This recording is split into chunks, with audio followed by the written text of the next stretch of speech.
வணக்கம் மக்களே. இன்றைக்கி பார்த்தீங்கன்னா நம்ம வந்து சங்கரன் கோயில் வந்திருக்கோம். சங்கரன் கோயில் மணி 2:30 மணி ஆயிடுச்சு. அதனால் சரி சாப்பிட்ருவோன்னு சொல்லிட்டு பெஸ்ட்டான ஹோட்டலை தேடணும். ஹோட்டலும் அமைஞ்சிருச்சு. அப்படியே போயிட்டு மீன் துள்ளி ரெஸ்டாரண்ட்டு இங்கே எல்லாமே இப்போது வந்து முடிஞ்சிருச்சுன்ட்டாங்க. மீல்ஸ் வகை எல்லாமே முடிஞ்சிட்டு காளான் பிரியாணியும் மஷ்ரூம் பிரியாணி வெஜிடபிள் பிரியாணியும் இருக்குன்னாங்க. நம்ம வந்து காளான் வேண்டாம் அப்படின்னு சொல்லிட்டு மஷ்ரூம் பிரியாணியும் வெஜிடபிள் பிரியாணியும் ஆர்டர் கொடுத்தோம். அதனால் நல்ல செம்ம டேஸ்ட்டாக இருந்துச்சு. கொஞ்சம் ரிச்சாக இருந்தது, பட்டு டேஸ்ட்டு செம்மையாக இருந்துச்சு. காஸ்ட்லி தான் ஃபுட்டு, இருந்தாலும் டேஸ்ட்டு சூப்பர் டேஸ்ட்டு. இங்கே இருக்கிறதுலே நல்ல பெஸ்ட்டு ஹோட்டல்லாம் இதுதான்.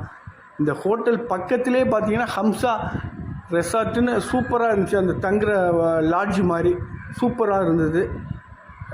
ரீசன்டபுளான ரேட்டு தான், பட் ஆனால் ஹை குவாலிட்டியாக இருந்தது. இதே மாதிரி எந்தெந்த ஊரில் என்னென்ன ஃபுட்டு கிடைக்கும், லாட்ஜ் ரூம்ஸ் கிடைக்குங்கிறது நான் போட்டுகிட்டே இருப்பேன். அதுக்கு நீங்கள் சப்ஸ்கிரைப் மட்டும் பண்ணால் போதும்.